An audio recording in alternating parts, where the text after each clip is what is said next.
What is going on, everyone? Welcome to the Poke Office. My name is Colin. Today we're going to talk about four and a half reasons why I think you should be invested in Pokemon, or why you should invest in Pokemon moving forward.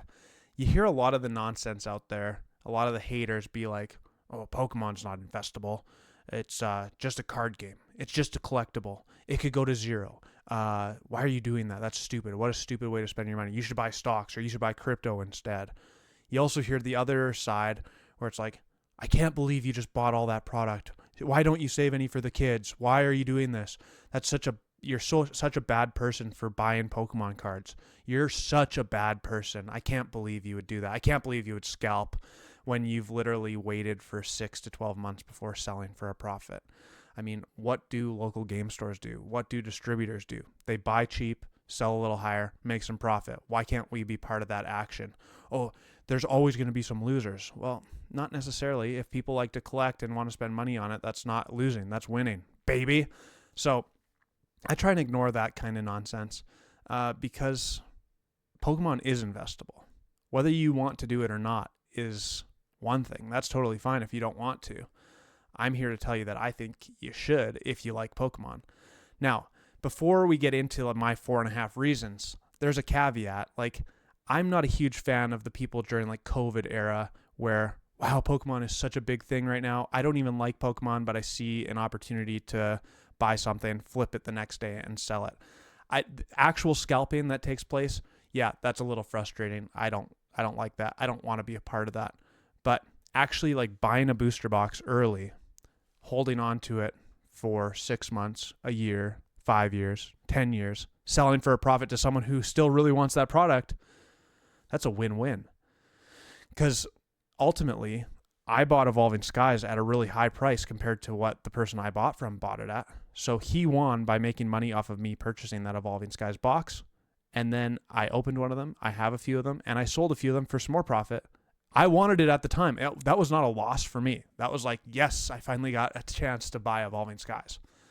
Anyways, before we get into my 4.5 reasons, make sure to hit the like button for me. It would do me a real solid. That actually helps me so much get my videos out to more people. So if you do like my content, I'd really, really appreciate it if you did that. Number 2, if you like my content, at the end of the video, hit the subscribe button because I come out with videos 3 times a week. Plus we do live streams. Plus I got to get back into the interview game of interviewing other Pokemon tubers, PokeTubers, because that's a lot of fun as well. So appreciate all your support. Appreciate you watching me. Here is reason number 1 why I think you should invest in Pokemon. It's not going anywhere. Pokemon is in it for the long term. I mean, when did it come out? 95, I think, 96. So it's been around almost 30 years now. In English, Pokemon cards came out in 99. So it's been over 25 years. Like, this is not going anywhere. Here's the thing. If we invest in the stock market, you speculate on what's about to happen in the future. That's why you put money in. I'm speculating that such and such a stock is going to increase by such and such a percent in the future. That's what we're doing with Pokemon too. There's a proven track record of the past of what Pokemon has done. So I'm speculating that it's going to continue along that same trajectory moving forward in the Pokemon space, just like a stock. Makes a lot of sense. Pokemon is one of the strongest IPs in the world. It is absolutely massive. And it's not just the cards, which is such a beautiful thing. It's the TV show, which they just started a new one of with new protagonists that the new generation is going to start falling in love with. You got movies, you got plushies, you got all sorts of different IP that Pokemon has. And then the card games. And now you got TCG Pocket. And like, there's just so much regarding Pokemon. I didn't even mention the video games, for goodness sakes. There's so much Pokemon in our world. It's not going anywhere. The time when a collectible like Pokemon TCG would have gone busto was 25 years ago. When something's just starting out, if it doesn't pick up or take off, that's when it's at big risk of losing it. Now that it's been around for 25 years, like, there's just not a chance in the world, in my opinion, humble opinion, that Pokemon's going anywhere. So that's the whole thing.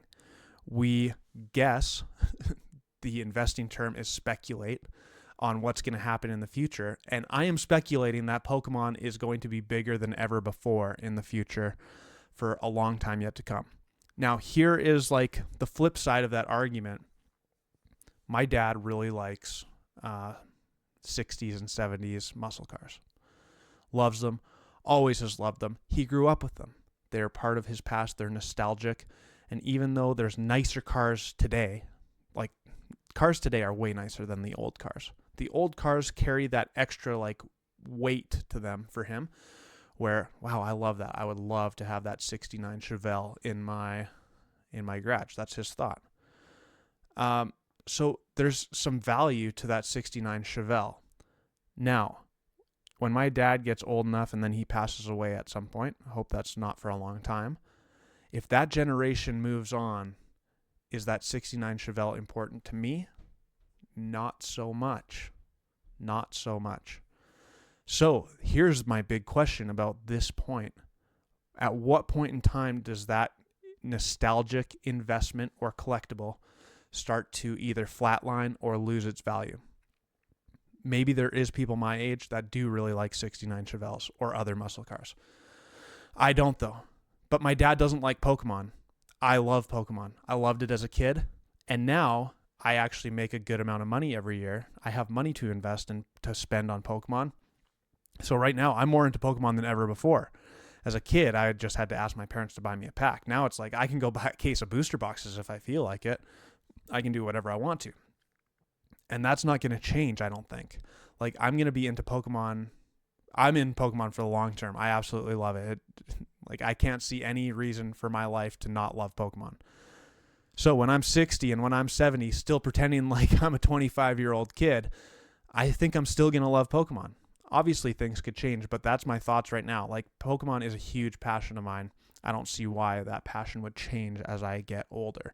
I want to get my kids into it if I have kids and help them grow up with it. And that's what I'm seeing in the marketplace today. Like so many dads and moms are loving Pokemon, and then they have kids, and then they buy their kids the plushies growing up, and then the kids know all the names of the Pokemon. Like at 5 years old, there's a guy who buys from me all the time, and literally his son knows Pokemon's names. Like it's amazing. It's amazing. He's so smart with how like all the Pokemon stuff. I love it. Absolutely love it. So I don't think Pokemon's going anywhere. Not for a long time. Not in my lifetime, because I'm still going to love it when I'm 70 or 80 years old. Maybe 100 years from now when we're all gone, maybe Pokemon might go somewhere. I don't think it's going to happen for a long time yet to come. Okay, number 2 reason why you should invest into Pokemon is it's a good way to diversify your portfolio. Now, I'm one who I want lots of different things inside of Pokemon and outside of Pokemon. So one of my big strategies for investing in Pokemon is to buy some of everything. I want to diversify so that I hit all of the winners, I hit some of the losers, and I hit some of the middle ones as well. That's why I buy some booster boxes of every set moving forward. I'm not skipping or picking and choosing. That's way too much guesswork, and that's putting the risk on me rather than just like I'm not taking on as much risk, in my opinion, if I buy some of everything. Because then if we hit another Team Up or Evolving Skies box, I'm guaranteed to have some of it because I bought some of it. And if we hit a Rebel Clash where it goes high quite quickly, I have some of it. And then if we hit like Darkness Ablaze where it goes nowhere, that's okay. I bought some of it too, and I still have some of it. Same thing when we diversify our entire investment portfolio. Like, I don't want to stick all of my eggs in one basket of Pokemon. I invest in other things too. Like I have some cryptocurrency. I have actual stocks and like a 401k, even though it's not called a 401k in Canada, it's called an RRSP. I have money in that. I have money in stocks. I have money in crypto. I have money in Pokemon. I'm trying to diversify. My job comes with a pension, so I have retirement money going in multiple different directions. And Pokemon is a great way to diversify into like an alternate investment. And it's a physical product, which I like so much. I like that so much. It's a physical product where I can hold this thing. It's tangible. When I buy S&P 500 stocks, it's not tangible at all. It's like, well, what is this? It's just kind of a note online. that says I own some of this stock. I love the fact that Pokemon cards are tangible, physical products. That makes it so, so awesome. And I think people, like big investors even, you've seen it in the news not too long ago, where they're calling alternate investments like actual good investments. It's not just like some gimmicky thing that idiots like me are doing anymore. Lots of big players are investing in physical, tangible assets, just like people have been investing with gold and silver and like heavy metals for a long time. I think Pokemon cards is a great way to diversify your portfolio, which leads us to number 3. I think you can make some huge returns with Pokemon. The one that I can tell you about recently, and I told you about it a couple weeks ago on a video if you watched it. I just recently sold 2 booster boxes of Evolving Skies. So I have 2 booster boxes left in my collection. I sold 2 of them, and I sold them for $825 each, average. One was a little less, one was a little more. $825 each. I paid $500 for those booster boxes, and this is all Canadian dollars, just FYI. So I made 60-something% on my money in a matter of 7 months. I bought those in early 2024. I bought those boxes of Evolving Skies. I made 60% on my money in under 7 months. That's hecka good. Like, that's ridiculously good. I don't think anyone would be batting an eye at making 60%. And yeah, you could say Evolving Skies is the exception to the rule. But if you take a look at any Sun and Moon booster box, any Sword and Shield booster box, even if you bought all of them at MSRP, which some people bought them for way lower than MSRP. MSRP on a Sun and Moon booster box is $143. You could probably buy those boxes for $100 when they first came out. Think about what Team Up is at now. Think about what Burning Shadows is at now. Think about what Cosmic Eclipse is at now, what Unified Minds is at now. And there's a bunch of other ones. They're way higher than 100 USD each. They're way higher than that. So if you had some of those, good. Now, Colin, hold on. That was COVID times. So you paid MSRP. You can go buy things at MSRP whenever you feel like it. Right now, Scarlet and Violet, you're buying boxes, which the MSRP is higher, $163. And you're buying these boxes for $100. I bought Twilight Masquerade and Paldea Evolved for 105 USD each, 145 Canadian each. Okay? They're way higher than that now, and these sets are less than a year old. Paldea Evolved is just over a year old. A year or less old, and I have made 20, 30, 40% on these boxes. There is big returns available in the Pokemon space. Whether you do the long-term hold, which I think is kind of the lazier option, which that's not like a negative towards it. I think the lazy option is awesome. You just buy some early, set it and forget it, and in a matter of months or years, you have made a nice little return on investment. But the non-lazy option would be to take those victories and then reinvest and do it all over again. That's the whole reason I sold my Evolving Skies boxes, is so that I can take my 60% gain, throw it into something new, make another 60% hopefully, and ideally, the whole goal of this is that will outperform what holding Evolving Skies would have done for me. So some of you called me an idiot, and that's yet to be determined, because maybe I'm not the idiot. Maybe I'm the smart one for reinvesting that money elsewhere. Okay, hopefully that made my point. My fourth and a half point is Pokemon is fun. I absolutely love talking about Pokemon. I like investing in Pokemon. I like having conversations with others about Pokemon. I like showcasing others my Pokemon investment. I love everything about Pokemon investing. And the 4.5 point is that I like supporting companies that I am actually interested in. I like investing in companies that I'm actually interested in. So for me, like, I have some Apple stock, I have some Tesla stock, I can't even remember off the top of my head all the stocks I have, but I like supporting the companies that I like. It makes sense. I want to put my money where, like, I already put my money, because I believe in those products and I believe in Pokemon. So why would I not invest in Pokemon? If I love Pokemon, if I believe in Pokemon, why would I not invest in Pokemon? That makes so much sense why I would invest in Pokemon. So, and it's just fun, like getting into this space. I started the YouTube channel over 2 years ago now. I started like buying Pokemon, kind of like getting right back into it 2.5 years ago now. And it's fun. I've had so many good times. I've had so many memorable moments. I've had so many good conversations. I've met awesome people.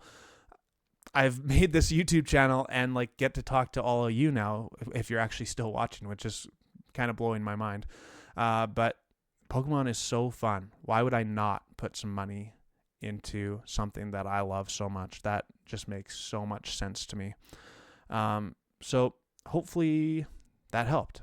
Those were my 4.5 points of why I think you should invest in Pokemon cards. I think it's the best. Now, this is just the caveat to end the video.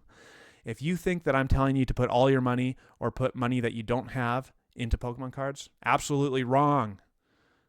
Because I don't overspend on Pokemon cards. I don't like take out lines of credit to buy Pokemon cards. That's not what I'm doing. This is extra alternate investments for me. I still put money into my retirement account. I still put money into my pension. I still buy some stocks as well. Like, I diversify. This legitimately, what I talked about today, is me practicing what I preach, because yes, I have a nice little collection of Pokemon cards now, but that's the reason why. I think it's a really solid investment. I don't think it's going anywhere. I like having a very diverse portfolio inside of Pokemon and outside of Pokemon, and I love supporting companies that I am into. So it makes total sense. Hope you enjoyed the video. If you did, make sure to hit all those buttons for me and leave me a comment letting me know what you think. I appreciate you very, very much. Thanks for supporting my content. And until my next one, peace.